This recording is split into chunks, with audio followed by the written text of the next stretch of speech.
வணக்கம் மேம். நம்ம VIP category பார்த்தீங்கன்னா வச்சுக்கோங்களேன், இன்னைக்கு மாதிரி ஆல்டோ வண்டி ஒன்று வந்துருக்குது 2011 மாடல் கேட்டுட்டேன். சரி ரைட்டு. இந்த வண்டி பார்த்தீங்கன்னா ஆரம்பத்தில் வந்து வண்டி எடுத்த பியா இருந்துட்டு நண்பர் வந்து என்கிட்ட கேட்டு போனாப்புல, ஆனால் சின்ன சின்ன ஒர்க்லாம் பண்ணணும் அப்படின்னு கேட்டாப்புல என்கிட்ட.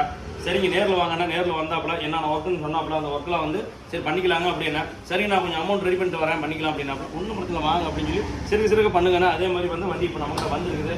இந்த வண்டி வந்ததுமே ஃபஸ்ட்டு வேலை என்னன்னு கேட்டிங்கன்னா, இந்த இப்போ வந்து இப்போனால மழை போட்டு வெயில் வந்து கொழுது வந்துச்சு. இப்போ மழை பெய்யறனால பார்த்தீங்கன்னா வைப்பர் ஒர்க் ஆகலைனாப்புல. அதனால் என்ன பண்ணேன்னா ஃபுல்லாக கட்டி பார்க்கும்போது ஒன்று மோட்டர் போயிடுச்சு, ரெண்டாவது இந்த லிங்க் ராட் போயிடுச்சு, அது மாட்டி விட்டோம். அந்த வேலை முடியுது. அப்புறம் பார்த்தா ஹார் ரொம்ப இதாகுதுனாப்புல. கம்பெனி யார் நான் டிஸ்போஸ் பண்ணிவிட்டு நம்ம எப்பயும் போகிற மாதிரி ஹெல்லாவில் ஒன்று போட்டு வச்சு சும்மா அடித்தா காது ஜவு கிளியுது, அந்த ரேஞ்சுக்கு பண்ணி விட்டாச்சு. அதே மாதிரி பார்த்தீங்கன்னா வெயிலும் இத்தனால வெயிக்காங்களா, அதனால் வந்துட்டு அதுக்கு தகுந்த மாதிரி ஏன்னா ஃபிலிம் விட்டுனாப்புல. அதனால் பார்த்தீங்கன்னா இப்போ ஃபிலிம் ஒர்க்கு பண்ணியிருக்குது. ஃபிலிம் பார்த்தீங்கன்னா கார்வேர் பிராண்டில் போட்டிருக்குது. கார்வேர் பிராண்டில் வந்து 35% போட்டிருக்குது. நல்லா இருக்குது. நல்லா